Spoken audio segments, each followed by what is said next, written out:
O Senhor esteja convosco. Proclamação do Evangelho de Jesus Cristo, segundo Mateus.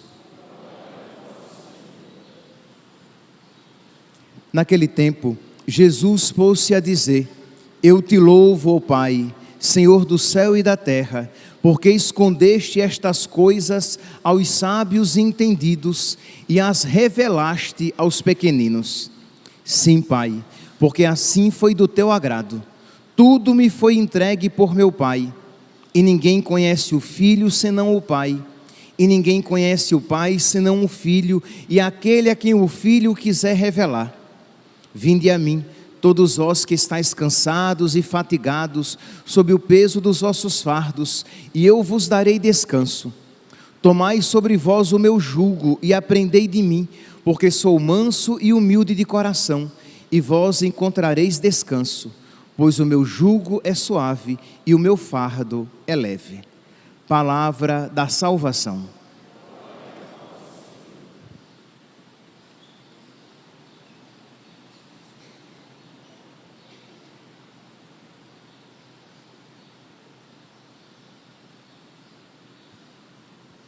Caríssimos irmãos e irmãs, hoje é dia de rezar pelos mortos. A igreja que reza pelos mortos todos os dias, ela reserva um dia em particular para que nós nos dediquemos à oração pelos fiéis falecidos. Hoje não é dia de rezar pela salvação dos que morreram. Não é o dia de rezar, repito, hoje não é o dia de rezar pela salvação dos mortos, pela salvação dos que morreram. Nós rezamos pela salvação, pela conversão dos vivos. É aqui nesta vida, é aqui o vale da decisão, é aqui nesta vida que nós nos decidimos por Deus, ou sem Deus, ou contra Deus. Então, queremos rezar pela conversão, pela salvação, nós rezamos então pelos fiéis falecidos, por aquelas pessoas que estão aqui nesta vida, mas pelos mortos nós rezamos por aqueles que já estão salvos, mas que estão em purificação no purgatório. A palavra de Deus diz, lá no livro do Apocalipse, no capítulo 21, versículo 27, nada de impuro entrará no reino dos céus.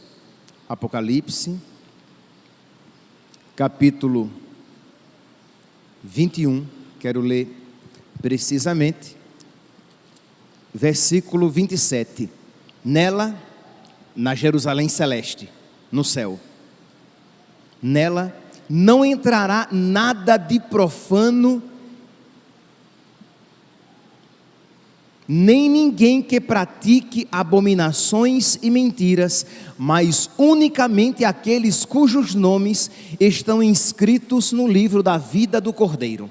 Então, nada de pecaminoso, profano, impuro entrará na Jerusalém celeste, mas somente aqueles que têm o seu nome escrito no livro da vida. Ora, mas imagine aqui, meus santos, uma pessoa que vai à missa, que se confessa, que luta contra os seus pecados, mas que ainda está de alguma maneira apegada a algumas falhas, alguns pecados veniais, ou que não fez a penitência necessária pelos pecados já perdoados. Que, por exemplo, quando você se confessa, você tem a culpa perdoada, mas as penas devidas àqueles pecados cometidos continuam em você.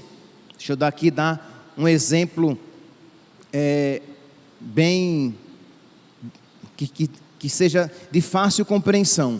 Imagine você que durante muito tempo na sua vida você cometeu muito frequentemente o pecado da gula.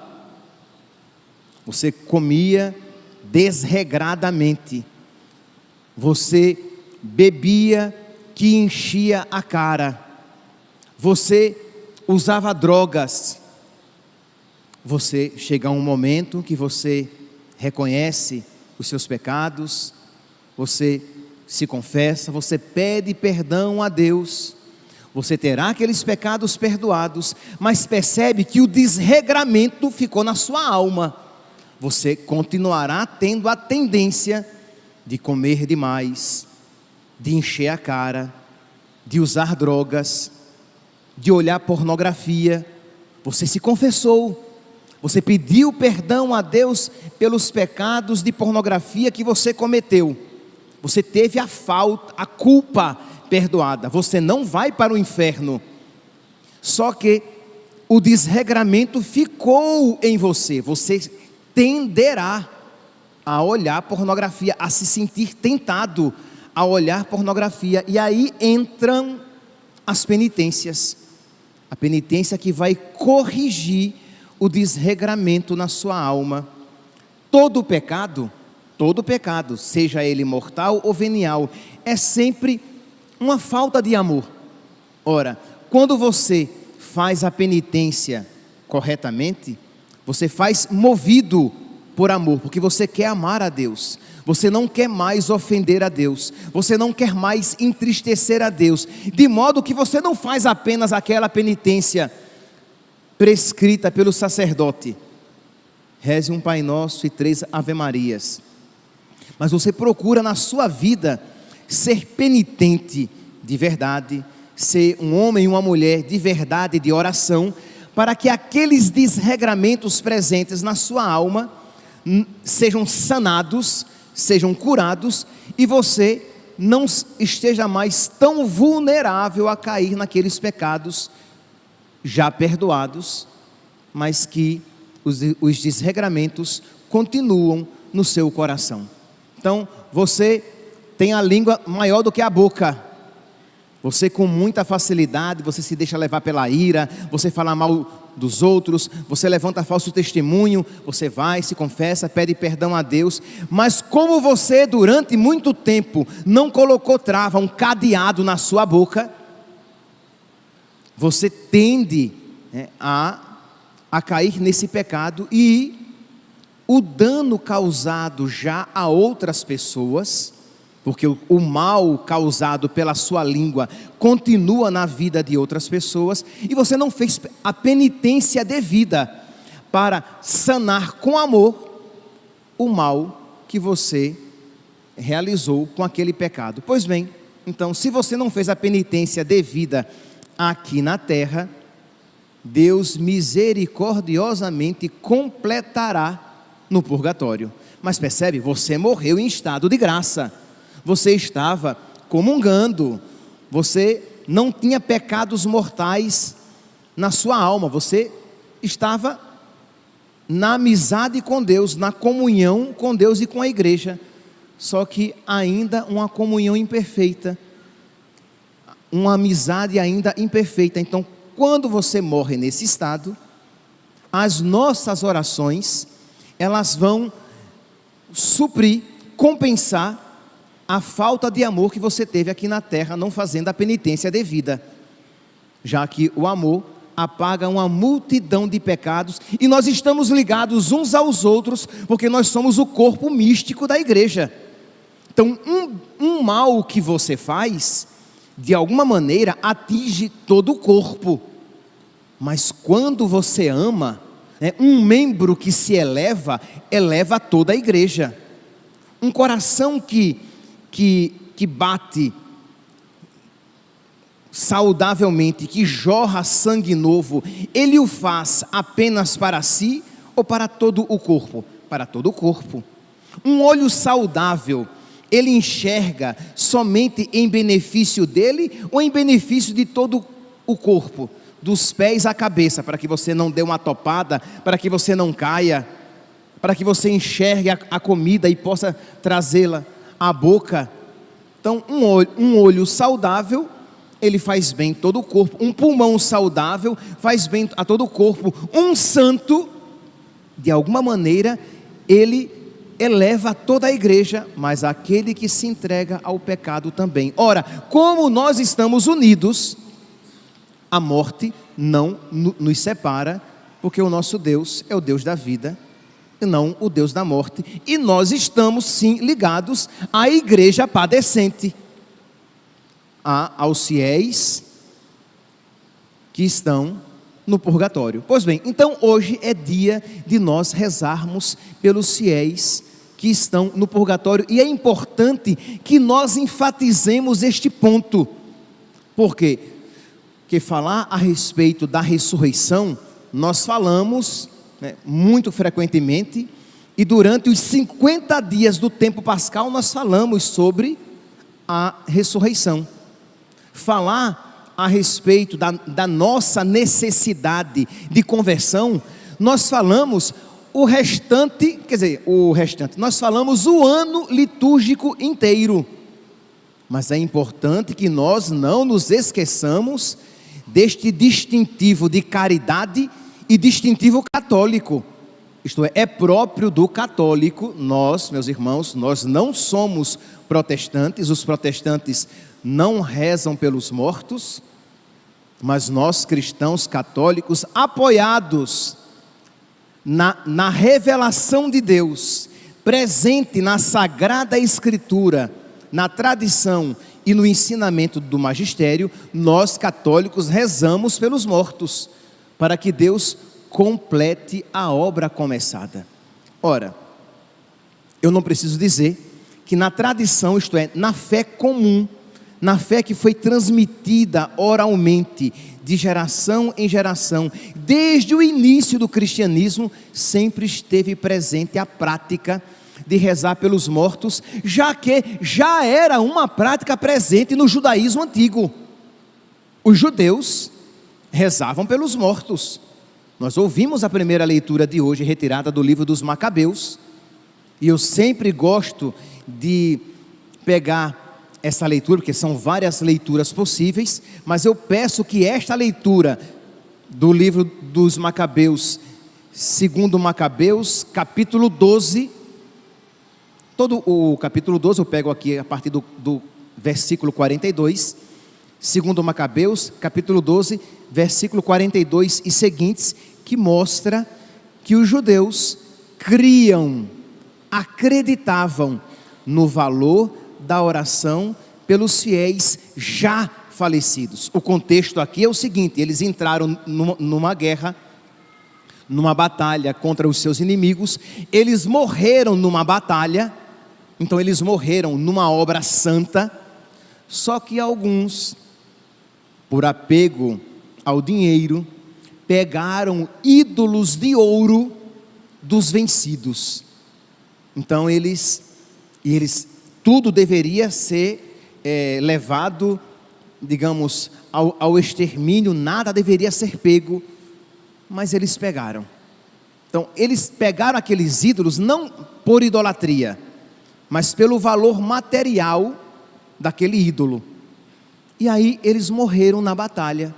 Quando Judas Macabeu e os outros que sobreviveram foram recolher os corpos para enterrá-los, eles viram que dentro das suas roupas eles tinham moedas ou pequenas imagens de ídolos de ouro, e eles viram que ali foi uma falta contra Deus. E aí Judas Macabeu, segundo Macabeus, capítulo 12, versículo 42, e puseram-se em oração para implorar o perdão completo do pecado cometido.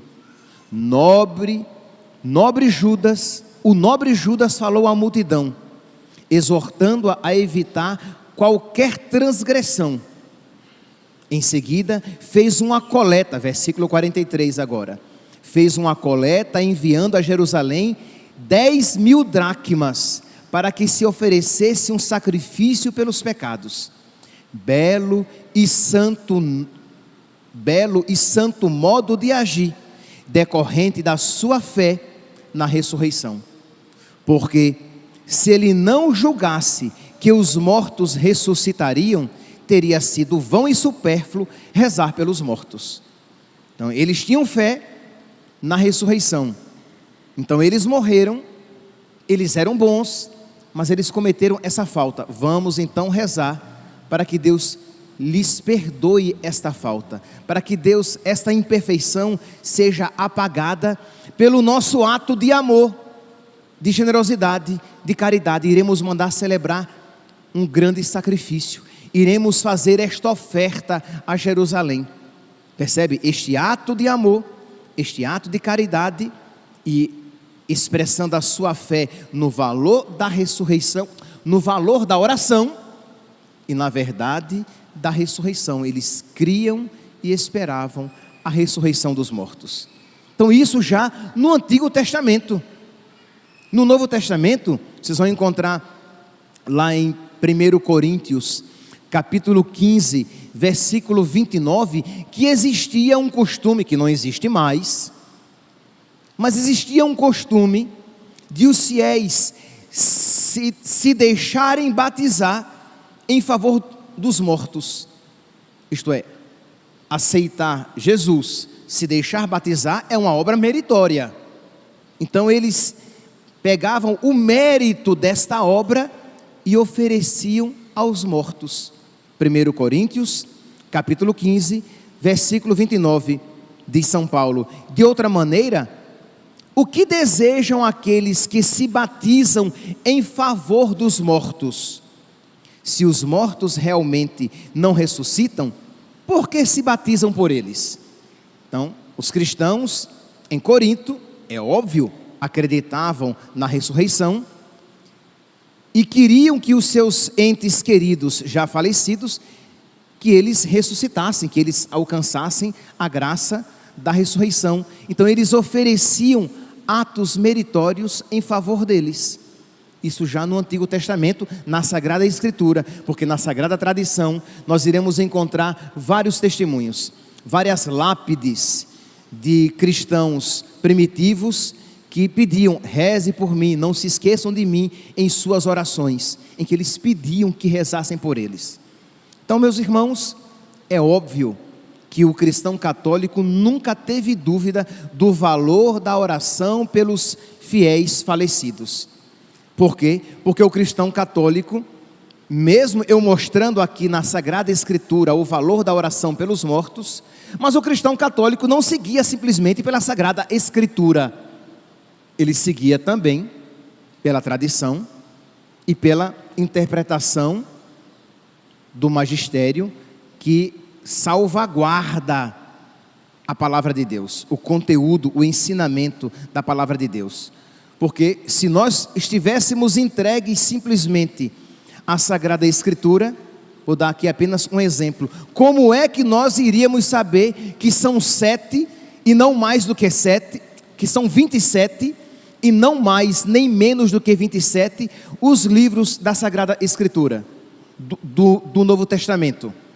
Nós só sabemos porque existia já uma fé transmitida oralmente, que capacitou os bispos de então, de dentre os tantos livros presentes, que se diziam inspirados, ler e dizer: esse não é, esse é. Então, nós hoje temos os 4 evangelhos, Mateus, Marcos, Lucas e João. Mas na época, existiam vários evangelhos, que se diziam inspirados. E como é que a igreja reconheceu que somente esses 4 são canônicos, são inspirados? Porque ela já tinha a fé que tinha sido transmitida oralmente, porque Jesus não mandou ninguém escrever nada.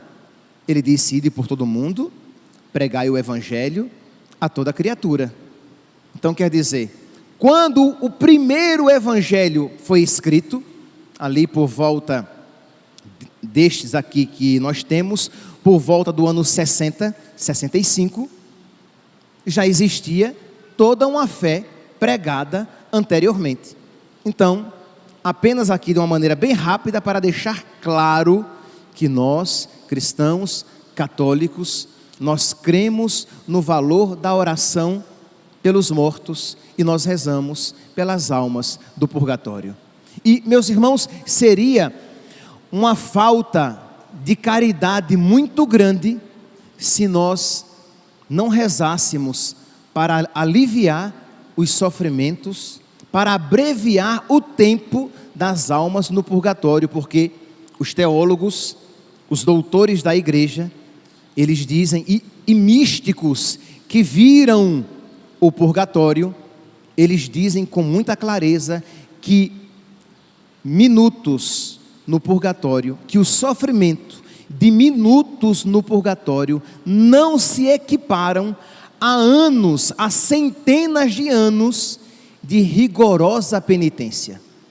Imagine se nós passássemos 100 anos num jejum a pão e água. Pois bem, este sofrimento de uma penitência de 100 anos a pão e água não se equipara ao sofrimento das almas no purgatório. Não é um sofrimento de desespero, não é como o sofrimento do inferno. No inferno, as almas danadas, perdidas, estão desesperadas e odeiam a Deus. No purgatório, elas não estão desesperadas, porque elas sabem que estão sendo purificadas para Deus. Mas é algo doloroso, porque o afastamento de Deus, a pena de dano, isto é, elas não veem a Deus ainda face a face, e este é o seu maior sofrimento, sofrimento este que nós não podemos mensurar, porque nós aqui, nós não sabemos o que é isso, do que é estar privado totalmente da visão de Deus. Então as almas no purgatório, elas sofrem esta pena, e tem a pena dos sentidos, que os doutores místicos e teólogos usam a expressão, que não é exatamente como o fogo que nós experimentamos, mas é muito mais rigoroso, é muito, vamos usar aqui a palavra, é muito pior, é algo extremamente mais doloroso. O fogo do purgatório queima muito mais do que o fogo que nós aqui experimentamos. E os teólogos, os doutores, os místicos, quando viram o purgatório, viram-nas banhadas em fogo. Então quer dizer, imagina o que é você ter o seu corpo tomado pelas chamas. No purgatório o sofrimento é ainda maior. Padre, o senhor diz isso para nos incutir terror? Não, eu digo isso para incutir caridade, porque nós hoje iremos ouvir que nós podemos fazer muito pelas almas do purgatório. Então pare de frescurinha e ficar, eu não gosto nem de pensar nisso, é frescura. Veja e diga, eu farei o máximo que estiver possível a mim para aliviar as almas no purgatório e abreviar-lhe o tempo, para que elas possam sair o quanto antes e possam contemplar a Deus face a face, e aí elas serão eternamente gratas a mim, e eu terei um santo, ou santos que intercederão por mim, porque eu o ajudei a entrar no céu. Imagine, você ajudar a um santo entrar no céu, sim, porque não se entra no céu sem ser santo.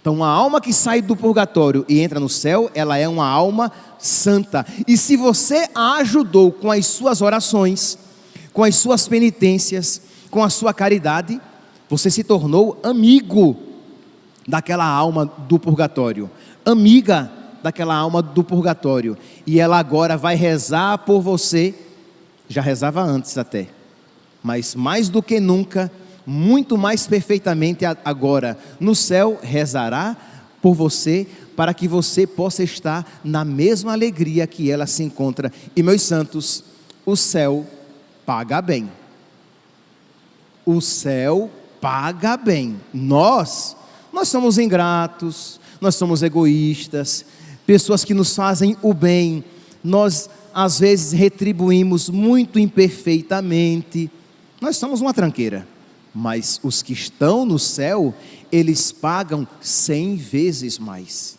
eles pagam com perfeição. Então se você, com a sua penitência xoxinha, alcançou as indulgências plenárias durante esses dias até o dia 8, mas mesmo, eu vou aqui inventar um advérbio, mesmo xoxinhamente, você alcançando essas indulgências e a elas oferecendo, e se você for consagrado a Nossa Senhora, melhor ainda, você entrega nas mãos de Nossa Senhora e ela aplicará a quem melhor for conveniente.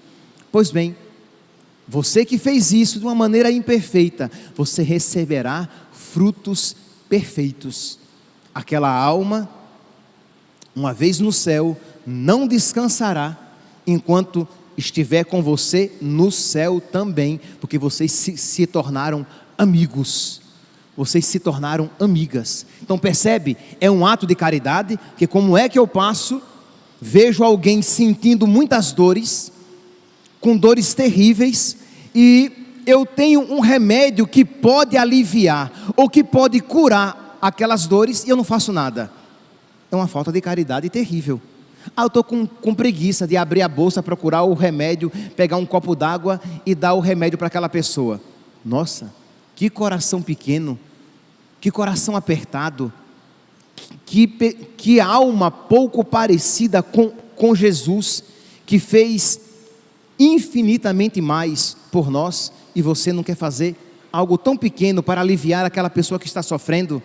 Você passa por uma pessoa que está morrendo de fome, e você tem um sanduíche na bolsa, você já almoçou, está com a barriga cheia, você não precisa mais daquele sanduíche até, mas você está com preguiça de parar, abrir a bolsa, tirar o sanduíche e dar àquela pessoa. Quer dizer, é uma falta de caridade que eu não tenho nem como descrever o tamanho do egoísmo, da preguiça, da falta de amor. Ora, nós podemos fazer infinitamente mais, que é tirar uma alma do purgatório. E o que é necessário? Vamos lá, vamos então aprender, e é fácil, e nós podemos, quer dizer, já que o dia de ontem já passou, nós temos ainda a possibilidade de 7 indulgências, hoje dia 2, dia 3, dia 4, dia 5, dia 6, dia 7, dia 8, ainda podemos alcançar, lucrar 7 indulgências. E o que é necessário para que nós alcancemos indulgências plenárias nestes dias do mês de novembro, indulgências estas aplicáveis aos fiéis defuntos, apenas aos fiéis defuntos. Primeiro, precisamos estar em estado de graça, precisamos ter nos confessado por esses dias, uns 10 dias para cá, se você se manteve em estado de graça, para poder receber a comunhão. Então você vai receber a comunhão eucarística em estado de graça. Padre, mas eu não estou em estado de graça. Então você vai procurar se confessar por esses dias, e o quanto antes, para que você possa alcançar o máximo de indulgências para o maior número de almas, já que uma indulgência é aplicada a uma alma em particular.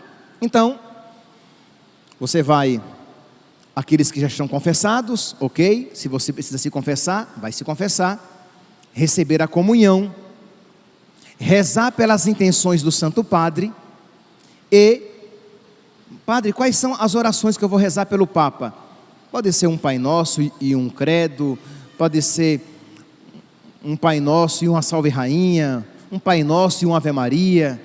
Então você vai rezar e oferecer pelas intenções do Santo Padre, o Papa Francisco.